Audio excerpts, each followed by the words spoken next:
আমি মৃত্যুৰ পিছত মালা পিন্ধাওঁ, কিন্তু আমি এটা ব্যতিক্ৰম চিন্তা কৰিছিলোঁ যে যিজন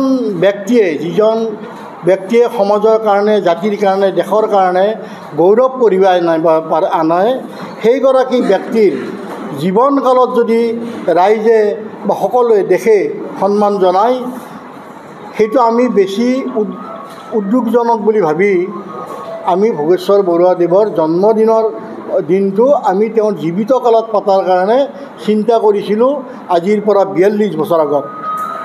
আমাৰ এটাই ইচ্ছা আছিল যে সময় এনেকুৱা দুখজনক সময়বিলাক, যে যিবিলাকে এটা সময়ত দেশৰ কাৰণে, জাতিৰ কাৰণে নিজৰ ত্যাগ আত্মবলিদান দি যায়, এটা সময়ত তেওঁলোক পাহৰি যাব ধৰে।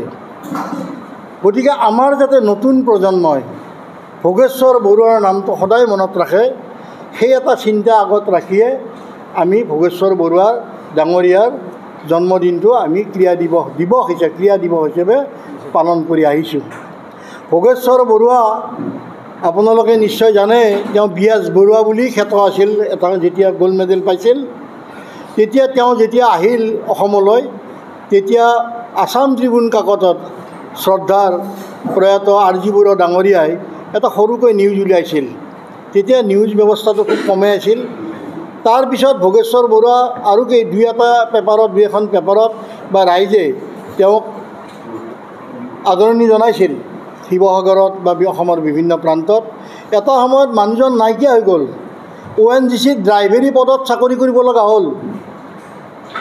তেতিয়া অভিৰুচি 79ত অভিৰুচি প্ৰকাশ পাইছিল, অসমৰ প্ৰথম ক্ৰীড়া সাহিত্যৰ মেগাজিন, আপোনালোকে জানে।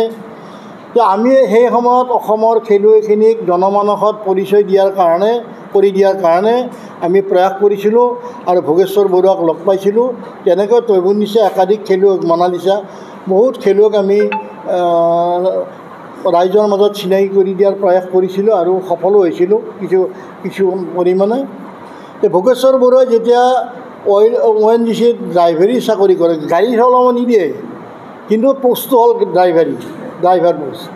তেতিয়া মোৰে সদস্য অভিৰুচি গোষ্ঠীৰ এজন অন্যতম সদস্য আলফ্ৰেড চাজা, তেওঁ ঢুকাল বম ব্লাষ্টত শিৱসাগৰত, আৰু প্ৰসন্ন বৰুৱা, এই দুজন মানুহক নি তেতিয়া সৰু ল'ৰা একদম আলফ্ৰেড চাজা, তেতিয়া 8ত পঢ়ে, বাপেক এটাই ল'ৰা, কেমেৰা আনি দিছিল, তেওঁক লৈ গ'লোঁ। সিও খুব অভিৰুচিত আহে, যেনেকৈ এটা সময়ত জিতেন গগৈ আহিছিল অভিৰুচিত এই লংপটীয়াৰ পৰা, তেনেকুৱাকৈ আলফ্ৰেড চাজাটো আহিছিল, যে মোক চালে ভাল পাওঁ, ফটো তোলোঁ, মই 2 ফটো দিব পাৰোঁ নেকি? বোলে পাৰিবা।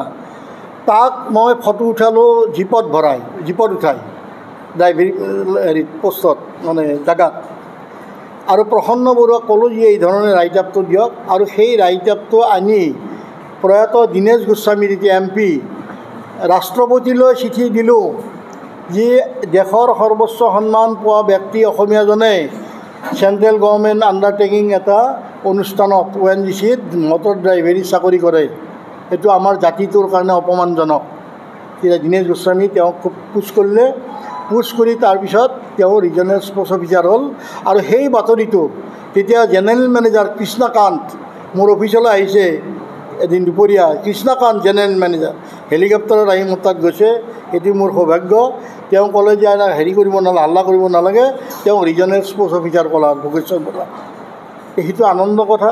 তাৰপিছত ভোগেশ্বৰ বৰুৱাক দেখিলোঁ, আমাৰ চিনি নাপাওঁ, মই এছিয়ান গেম হৈছিল 82ত, তেতিয়া অবজাৰ্ভাৰ হিচাপে আমি 4-5জন সাংবাদিকক আনিছিল চৰকাৰে। তাত দেখিলোঁ ভোগেশ্বৰ বৰুৱা, মই এটা ৰুমত আছিলোঁ, ইটো আহে চুমা খাই, সিটো কোলাত লয়, বাহিৰত হাৰিয়ানা, পাঞ্জাৱ এইবিলাক খেলুৱৈ, বিয়াজ দা। মই বহি ভাবিলোঁ যে যেন আমি জাতিয়ে চিনি নাপাওঁ মানুহ এজন, ইয়াত ইমান মৰম কৰে। তাতেই চিন্তা কৰিলোঁ যে এই মানুহজনৰ জন্মদিন পাতিম। সেই চিন্তা কৰি মোৰ সতীৰ্থ কেইজনমানক লগত লৈ ইয়াত আৰম্ভ কৰিলোঁ 84ত অভিৰুচি ক্ৰীড়া দিৱস, ভোগেশ্বৰ বৰুৱাৰ জন্মদিনটো।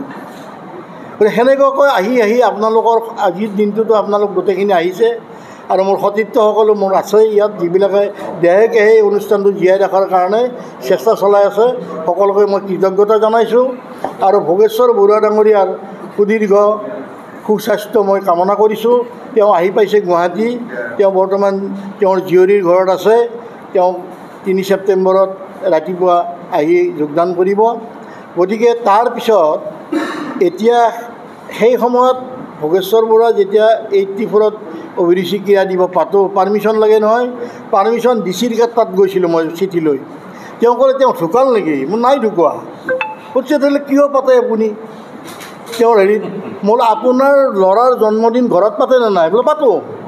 যদি আপোনাৰ বা মোৰ ল'ৰাটোৰ জন্মদিন ঘৰত পাতিব পাৰোঁ, জাতিটোৰ শ্ৰেষ্ঠ সন্তানজনৰ জন্মদিন খেলপথাৰত কিয় পাতিব নোৱাৰোঁ? তেওঁ ইমান ভাল পালে, তেওঁ মোক ক'লে নাই পানী যোগানটো মই ধৰিম। সেই ডিচি আছিল তেওঁ, বাহিৰৰ মানুহ দেই। পানী যিখিনি লাগে আপোনাৰ ৰিকুৱাৰমেণ্ট আমি দিম। তেওঁ ডিচিয়ে দিছিল, চেম্বাৰ্ছ অফ কমাৰ্চক কৈ দিছিল নেকি, আৰু বুট মাহখিনি তেওঁ প্ৰথম বছৰ আমাক দিছিল। সেইটো কাৰণে মোক যথেষ্ট মানে শক্তিও দিছিল। এনেকুৱাকৈ আজিলৈ চলি আছে অভিৰুচি ক্ৰীড়া দিৱস ভোগেশ্বৰ বৰুৱা ডাঙৰীয়াৰ জন্মদিনত সমগ্ৰ। আৰু এইবাৰ গুৱাহাটীত সদায় কেন্দ্ৰীয়ভাৱে গুৱাহাটীত হয়, আৰু এইবাৰো প্ৰায় 104-5টা ঠাইত এই ক্ৰীড়া দিৱস উদযাপন হৈছে। আপোনালোকে নিশ্চয় নিউজ পাইছে। আৰু আমি এটা নিয়ম ৰাখিছোঁ, বহাগী বিদায় যাতে নহয় অনুষ্ঠানটো, সেইকাৰণে আমাৰ লগত যোগাযোগ কৰি তেওঁলোকক অনুষ্ঠানটো পাতিব কৈছোঁ। কাৰণ বহাগী বিদায় এইকাৰণে কৰিব খোজা নাই, আপোনালোকে নিশ্চয় চকুত পৰিছে ভোগেশ্বৰ বৰুৱাৰ ইমান দিন নাম গুণ নাই, হঠাৎ কিছুমান আগ্ৰহান্বিত হৈছে তেওঁক আদৰিবলৈ। খুব ভাল কথা এইটো, জাতীয় চেতনাৰ এটা সমুজ্জ্বল প্ৰকাশ। আমি ভাল পাইছোঁ। আৰু বিশেষকৈ মই ভাল পাইছোঁ যে মই খুব ডক্টৰ হিমন্ত বিশ্ব শৰ্মাক মই চেলাম দিছোঁ এইকাৰণে যে আমাৰ এটা ধুনীয়া ষ্টেডিয়াম ভোগেশ্বৰ এথলেটিক ষ্টেডিয়াম, তেওঁৰ নামত যিটো 3 ছেপ্টেম্বৰত নামাকৰণ বা তেওঁৰ নামত উচৰ্গা কৰিবলৈ প্ৰয়াস কৰিছে, আগবাঢ়িছে, এইটো সঁচাকৈ আদৰণীয়। আমাৰ কাৰণেই নহয়, সকলোৰে কাৰণে। ভোগেশ্বৰ বৰুৱাই বহুদিনৰ মূৰত তেওঁ এটা প্ৰাপ্য যিটো সন্মান, জাতীয় সন্মান, সেইটো chief minister doctor Himanta Biswa Sarma বা অসম চৰকাৰে দিয়াৰ কাৰণে যিটো প্ৰয়াস লৈছে, সেইটো বৰ আদৰণীয়। আৰু আজি চেগতে মই এই প্ৰচেষ্টাক মই আদৰণি জনাইছোঁ আমাৰ অভিৰুচি গোষ্ঠীৰ তৰফৰ পৰা। আমাৰ 3 ছেপ্টেম্বৰৰ আগৰ নিচিনাই অনুষ্ঠান হ'ব, কিন্তু এইবাৰ অকণমান ৰুটটো চেঞ্জ হ'ব। যোৱা 40টা বছৰ আমি চান্দমাৰী ফ্লাইঅভাৰতে আমি আৰম্ভ কৰিছিলোঁ। চান্দমাৰী ফ্লাইঅভাৰটো অভিৰুচি ক্ৰীড়া দিৱসৰ লেণ্ডমাৰ্কৰ নিচিনা হৈছিল, কিন্তু এই যিটো ফ্লাইঅভাৰ বনাইছে সেই ৰাস্তাটো অলপ বেয়া হোৱাৰ কাৰণে আমি যোৱাবাৰ জৰ্জ ফিল্ডত পাতিলোঁ। আপোনালোকে আছে, আপোনালোক আহিছে, আপোনালোকে সহায় কৰিছে। গতিকে এইবাৰ হৈছে কি, এইবাৰ আমি 3 দিন আগত মোক খবৰ দিলে যে জৰ্জ ফিল্ডত অনুষ্ঠানটো কৰিব পৰা নাযাব, কাৰণ চৰকাৰে বাহিৰত ৰাস্তাত মেইন চিটিত সমদল উলিওৱা কিছুদিনৰ কাৰণে বন্ধ ৰাখিছে। গতিকে কোনো ধৰণৰ সমদল হ'ব নোৱাৰে।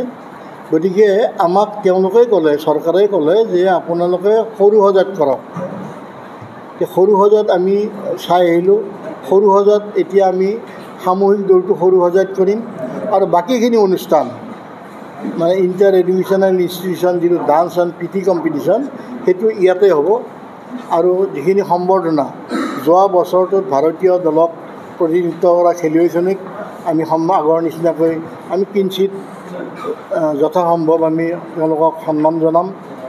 আৰু কেইগৰাকীমান ব্যক্তিক যিসকলে আমাক ৰাজ্যখনৰ কাৰণে ক্ৰীড়া ক্ষেত্ৰখনত সহায় সহযোগ কৰি আহিছে, সেইসকলকো আমি সন্মান জনাম। 5 গৰাকী ব্যক্তিক, খেলুৱৈ, সংগঠক।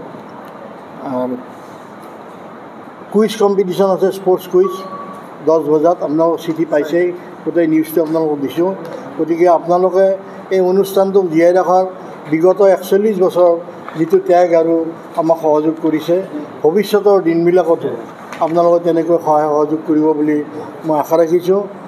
আৰু এই গোটেই অনুষ্ঠানটোত আপোনালোকে সদল বলে আহি প্ৰতিটো বিষয় চোৱা চিতা কৰি, কিবা যদি কাৰোবাৰ কিবা আছে আমাক ব্যক্তিগতভাৱে বা মোৰ সতীৰ্থসকলক যদি উনুকিয়াই দিয়ে, আমি যদি কৰিব পাৰোঁ কিবা, তেতিয়াহ'লে চেষ্টা কৰিম।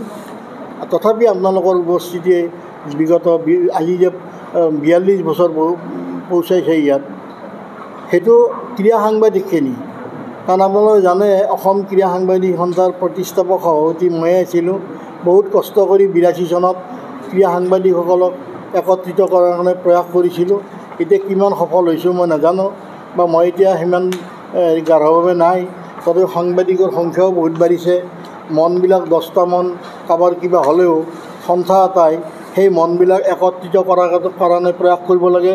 মই আজিৰ দিনটোতো ক'ম, তেতিয়াও কৈছিলোঁ যে যেতিয়া 10জন 20জন মানুহ হ'ব, চবৰে এটা এটা যাৰ মনৰ ভাৱবিলাক একত্ৰিত কৰাই এটা সন্থাৰ মূল উদ্দেশ্য।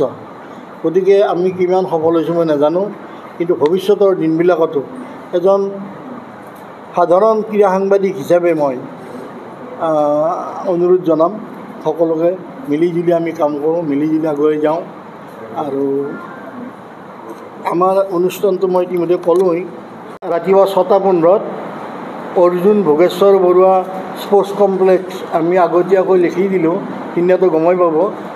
আৰু inter educational institution PTN dance competition হ'ব ইয়াত আমাৰ এইটো 3 ছেপ্টেম্বৰ 9:30 এইটো টিয়াৰ ফুকন ইণ্ডোৰত হ'ব আগৰ নিচিনাকৈ। আৰু 4 ছেপ্টেম্বৰত inter educational institute sports quiz competition, সেইটো 10টা বজাত হ'ব ইয়াতে হেৰিত ইণ্ডোৰ হলত। ফেলিচিটেশ্যন এণ্ড পাব্লিক মিটিং হ'ব 5টা বজাত, এই ইয়াতে হ'ব যোৱাবাৰৰ নিচিনাকৈ ইণ্ডোৰ হলত। আৰু মই ক'লোঁ এই লিষ্টখন দিম আপোনালোকক, এইখন দিয়াৰ ব্যৱস্থা কৰিম। মানে এইখন দিয়াচোন চবতে, 2জনে লোৱা ফটাফট দিয়া বিলে আৰু কি থাকিল। আচ্ছা, স্কুলৰ যিবিলাক স্কুলৰ বাছ আছে তেওঁলোকে বাছেদি আহিব জুবিঙত, আৰু যিবিলাক নাই সেইবিলাক আমি আমাৰ ASTC বাছ আমি ভাড়া কৰি আনো। আৰু গ্ৰীণ ভেলী সদায় এই আৰম্ভণিৰ পৰা পুলক গোস্বামী ডাঙৰীয়াক ময়ো তেওঁক চেলাম জনাম যে তেওঁ 2খন গাড়ী আৰম্ভণিৰ পৰা তেওঁ খৰচ নাই, তেল পৰ্যন্ত তেওঁ ভৰাই আমাক সহযোগ কৰি আহিছে। আৰু বাছবিলাক আমি আগাদিনাই আনো। আগাদিনাই এইকাৰণে আনো, এই প্ৰাৰম্ভিক অৱস্থাত আমি দেখিছিলোঁ বাছৰ ড্ৰাইভাৰবিলাক তাৰপৰা ASTC পৰা ঠিকে আহি নাইকিয়া হয়, আকৌ ৰাতিপুৱা 5টা-4টা বজাত ঘৰৰ পৰা উঠাই আনিব লাগে। গতিকে এতিয়া আমি এটা কাম কৰিছোঁ যে যিবিলাক ড্ৰাইভাৰ কণ্ডাক্টৰ থাকিব তেওঁলোকক আগাদিনা ৰাতি আমি ভাত তাত খুৱাই বিচনা পাৰি আমাৰ লগত শুব দিওঁ। আৰু ৰাতিপুৱা 4টা বজাত লাইনত আমি ক'ত ৰুটবিলাকত সেইমতে আমি তেওঁলোকক যাব দিওঁ। এতিয়া আমাৰ খেলুৱৈ সম্বৰ্ধনা আছে। আৰু এটা ঘটনা হৈছে,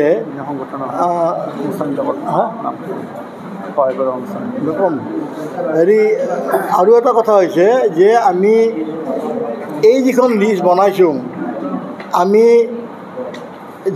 ৰাজ্যিক ক্ৰীড়া সন্থাসমূহক আমি তেওঁলোকক অনুৰোধ জনাইছিলোঁ যে আপোনাৰ সন্থা, যেনে ফুটবল সন্থাৰ পৰা যোৱা বছৰটোত কেইজন ল'ৰাই ফুটবল কৰিছে তেওঁলোকৰ পৰা আমি জানি লোৱাটো ভাল।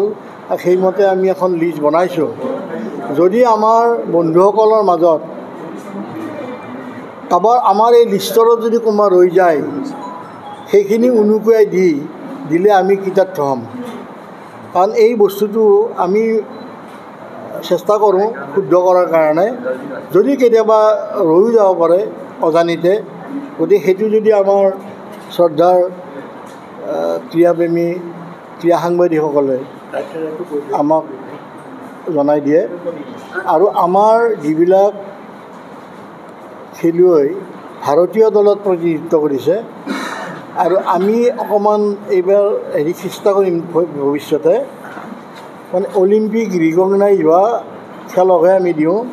আৰু স্পেচিয়েল 2এটা বেলেগ কথা, athletics Amlan Borgohain, boxing Khel Ratna Lovlina Borgohain, badminton Prajnan Choudhury, weight lifting Dharamjyoti Gaonghoria, Bedabrata Bharali, Abhinav Gogoi, Panchami Sonowal, Hemanta Daimary, football Parthiv Sundar Gogoi, cricket Uma Chetry, Riyan Parag, table tennis Priyanuj Bhattacharya, swimming